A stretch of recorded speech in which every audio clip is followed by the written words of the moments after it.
27 years ago. 27 years ago. 1993. We had the first black mayor in New York named David Dinkins. You that are from around the country may have heard of him. You from New York knew David Dinkins. He was elected in '89, and he was running for re-election in '93. It was against Rudy Giuliani, who is now the present president's personal lawyer. And it was a very contentious race. They told Dave Dinkins that you need to, as you're campaigning in Brooklyn, go by one of the major churches, Pilgrim Cathedral. And David Dinkins, Reverend Jesse Jackson, and I went by Pilgrim. I knew Bishop, who later became Archbishop Roy Brown, since I was a boy preacher at Washington Temple. Bishop Washington was one of his mentors. And I told them, I said, yes, we definitely need to go by Roy Brown, one of the major churches. And we went there, and Roy Brown, as we expected him to say kind words about Dave Dinkins and tell people to vote, he did all of that, introduced Reverend Jesse Jackson, acknowledged me, and I was very controversial at that time. And then he said, before y'all leave, I want this young man to prophesy for you. And he introduced Bishop E. Bernard Jordan. Now, I remember some case with his brother, but I never saw, it was a police case, but I never saw him in action.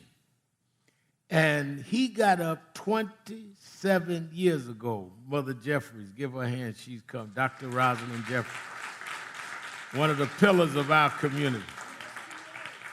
That's walking history right there, Rosalind Jeffries.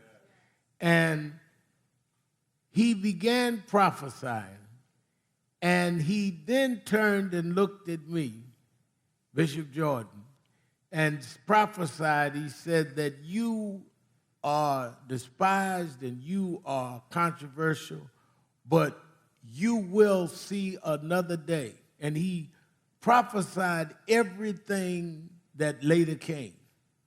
And to the day Roy Brown, Archbishop Brown, passed, last time I saw him alive was at your birthday out, and he had both legs out.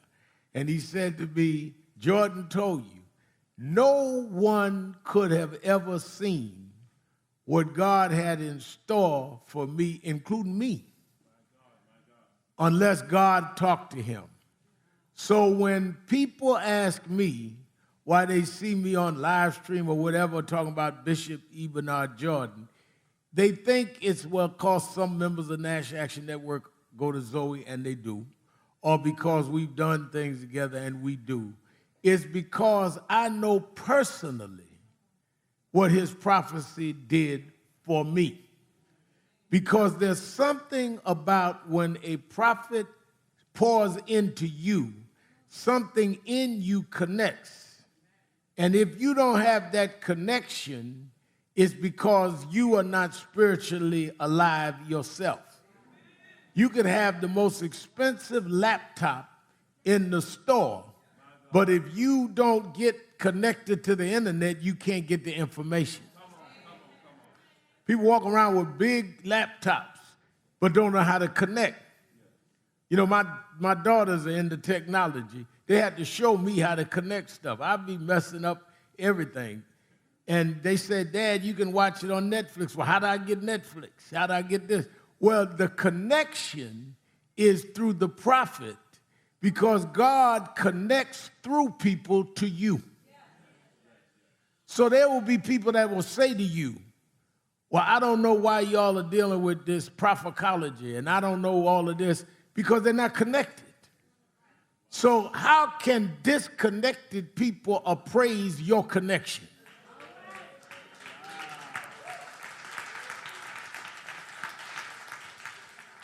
Prophecy is not for everybody to understand, because otherwise everybody would be a prophet.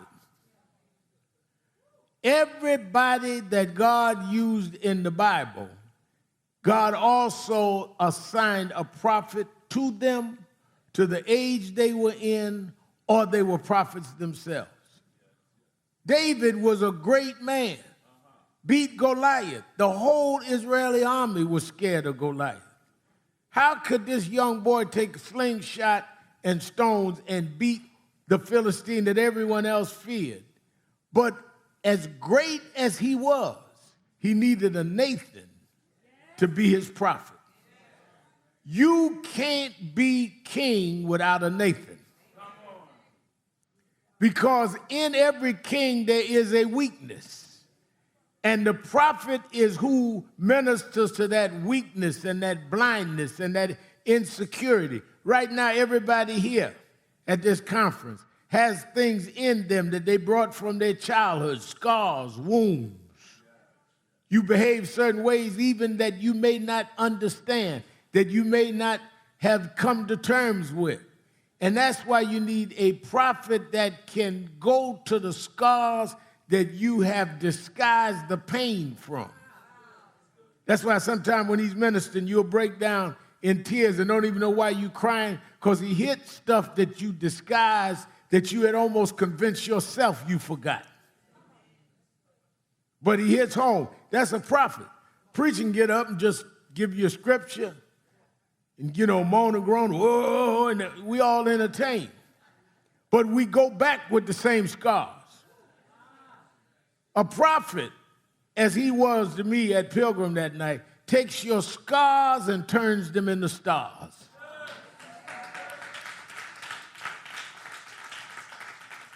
And I did not understand. I said, well, I don't understand why he would choose me. First of all, I felt a little embarrassed in the car because he didn't say that much about Jesse and Dinkins. I'm talking about the prophet that Bishop Brown did, and I didn't know how they felt about that.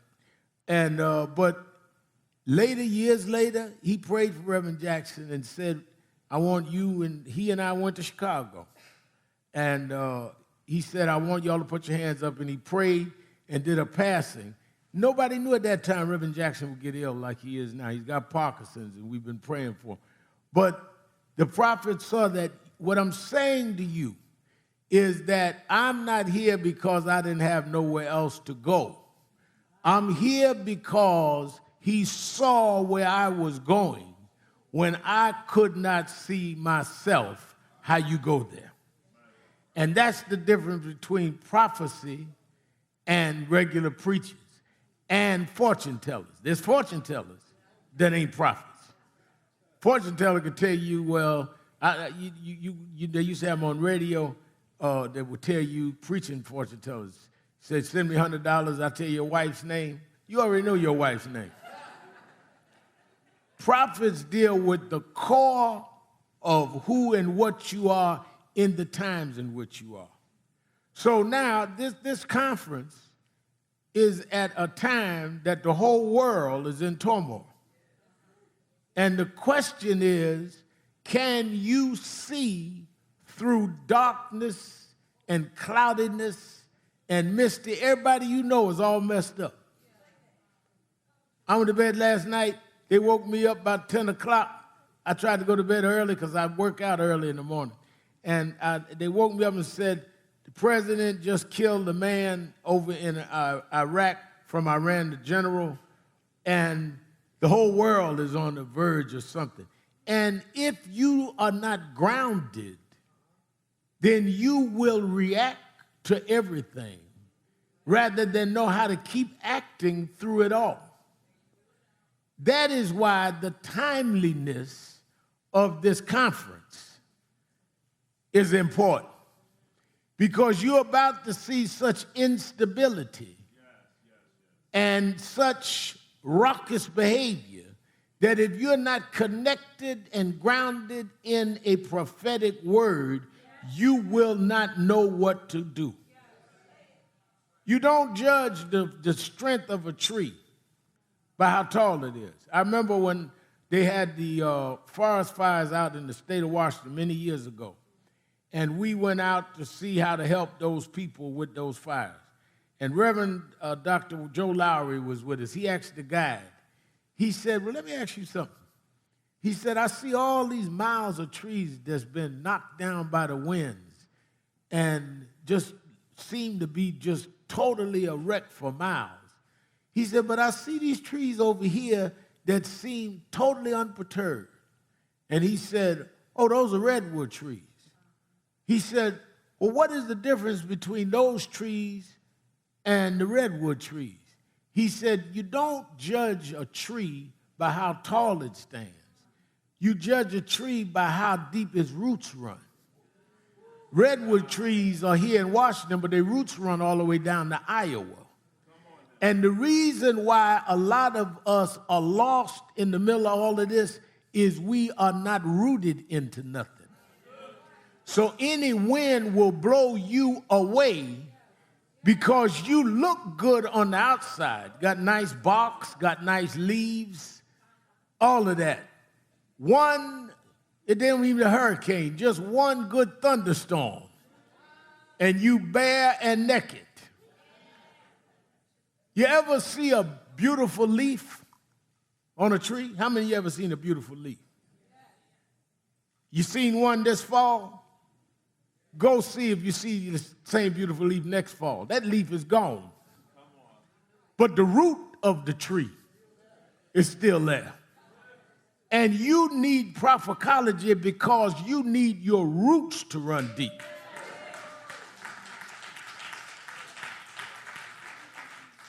And your roots are grounded by those that know how to dig in deeper and deeper and deeper. Not those that can give you something easy, that'll make you flash for a minute, but it won't last because it's not grounded in anything.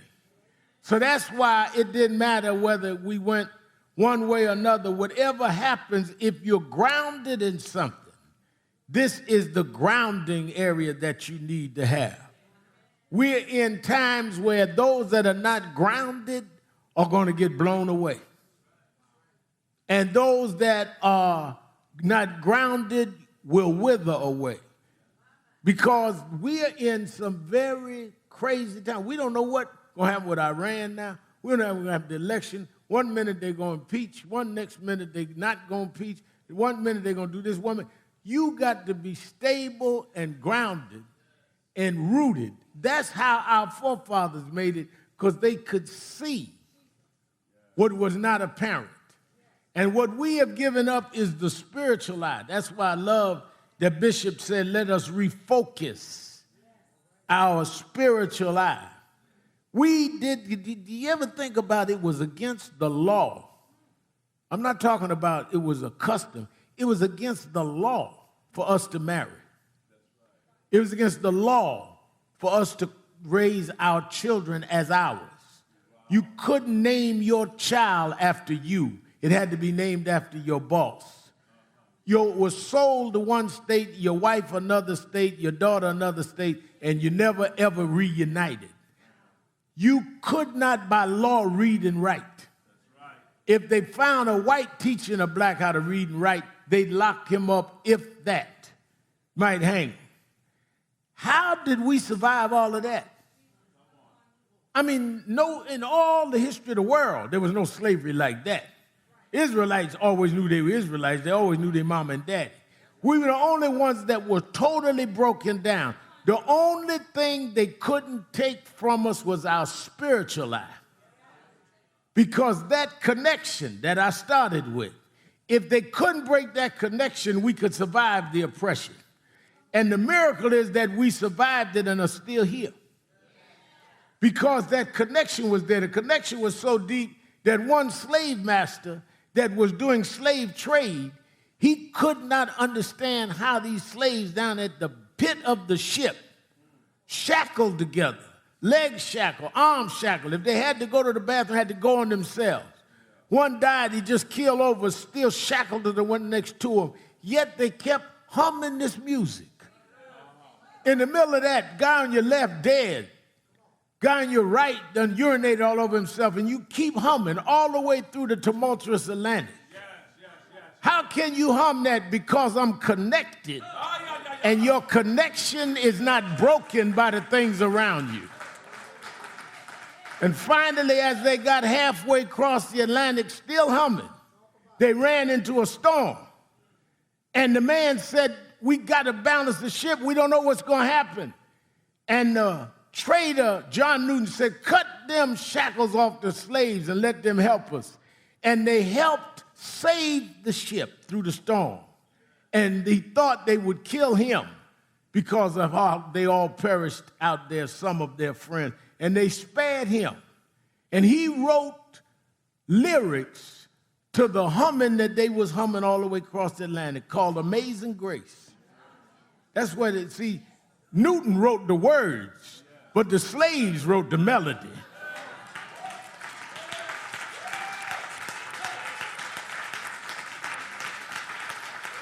The melody came from that humming that they came across the Atlantic. That's why Newton didn't say we need grace. He said we need amazing grace.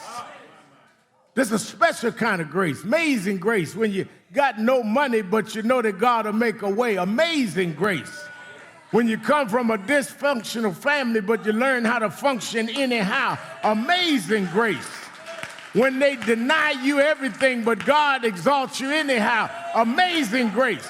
Regular grace won't help me. I need amazing grace.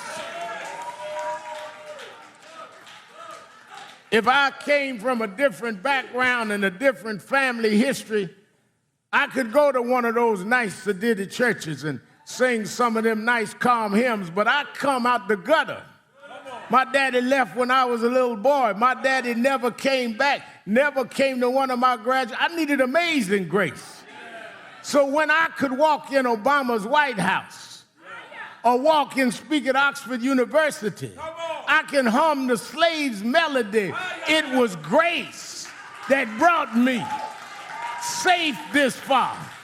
And grace, I don't care who in the White House, grace will lead me on. That's what you come to sharpen up in here today.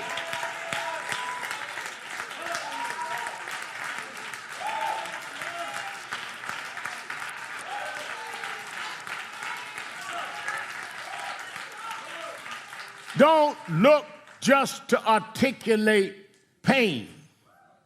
Look how to articulate and call forth healing. Don't just study theology that is not connected to a spirituality. You can teach a parrot how to preach.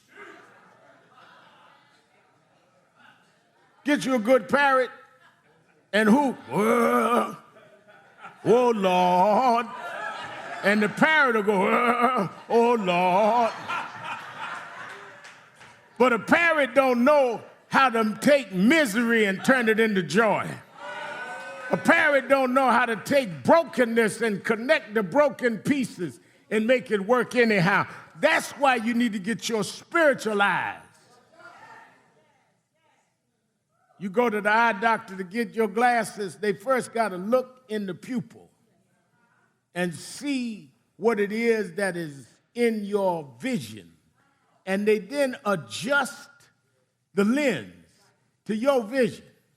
So somebody said to me, Reverend Al, let me hold your glasses. Well, what I can see through, you can't see through. Because I may have 20/30 vision, you may have 20/50.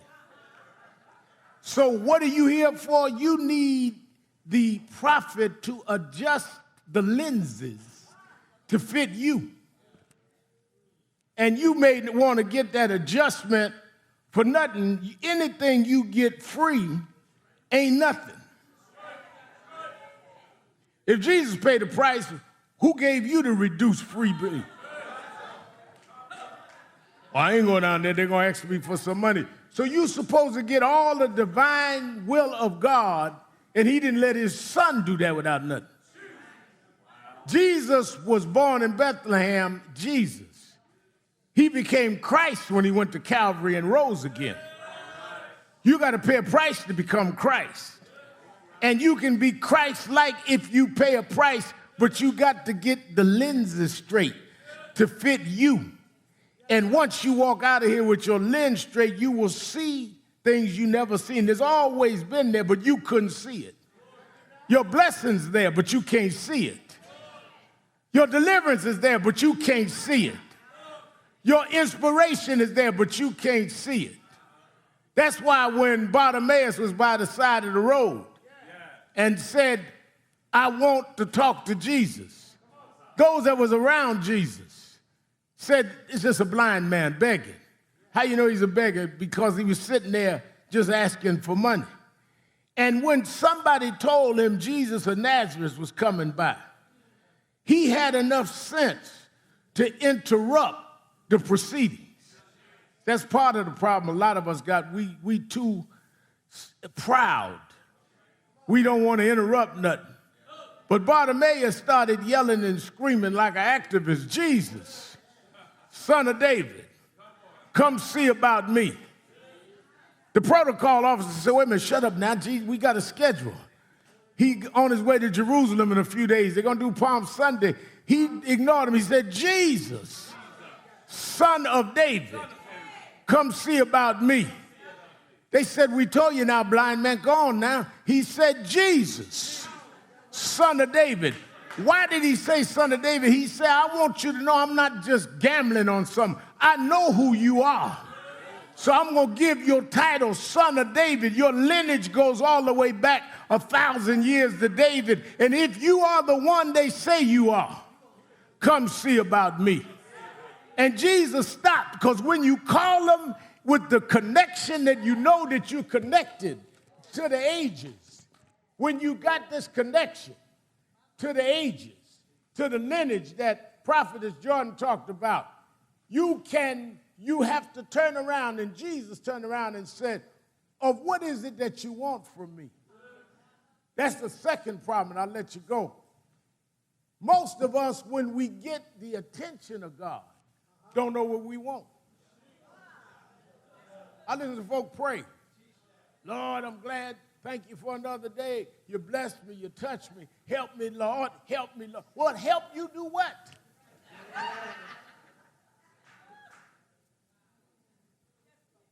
He said, what is it that you want? The blind man said, all I want is to receive my sight. And Jesus said, your faith has made you whole. And the blind man went off, healed, because he knew who Jesus was. He knew what he wanted, and he believed he could do it. If you don't know the lineage of prophecy, you're in the wrong place. If you don't know who Jesus is, you're in the wrong place. And if you don't believe that you can walk out of here different than you came in, you're in the wrong place. This is not a conference for losers. This ain't a conference for guesswork. This ain't a conference for folk to go to every conference. I'm going to try this now and see what happens. This is for those that said, I'm got my connection. I'm in 2020, and I'm rooted and grounded, and my connection and my rooting going to bring me through. Whatever else happens, God didn't bring me this far for me not to be able to stand up and prophesy now while everybody else is lost. Let the redeemed of the Lord say so. Old folk used to say, if you got good religion, you ought to show some sign. When everybody else is crying, you ought to be able to smile. When everybody else is down, you should be able to get up. When everybody else is giving away, you should be able to hold your ground, because you're connected and you can see beyond what others can see. You can go out to the airport right now, it's cloudy, but if you just strap down and go through the clouds, there's sun on the other side. Strap down. Put your spiritual seatbelt on here and just go through this cloudiness, because there's always sunshine on the other side. So that is why you're here. That is why drink in everything you can. You have some great people that can inspire you if you have your connection. You're not going to get better than Rosalind Jeffries.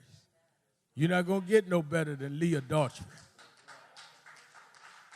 You're not going to get no better than all of them. And all of them come because we know a connection through what Prophet Jordan has done. And I told her I want to kick off because I don't want to be embarrassed to get up behind Leah and y'all say he can't speak. So I hope that you really take advantage of this and really tune in and get your lenses straight. And then I want you to know that it is a powerful duo between he and our prophetess Deborah Jordan. You should be honored.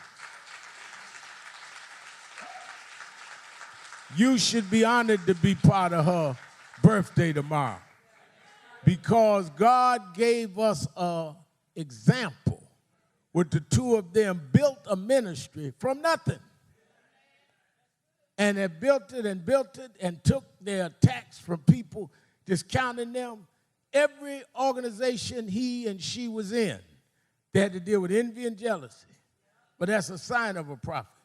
Because if everybody's on your side, you ain't prophesying.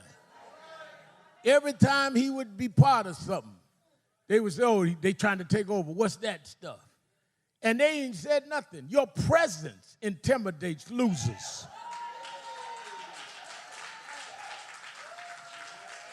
If you have a connection, just your presence makes insecure people nervous.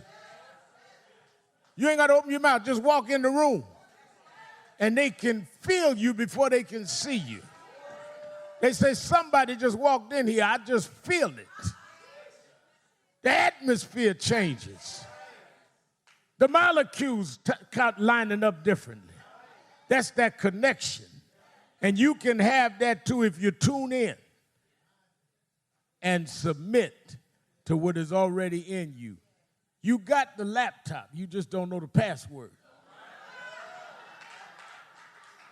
And you come to this conference to get the password. Otherwise, you'd be sitting around like me hoping your daughter come by so you can figure out how to get on Netflix. Thank you and God bless you.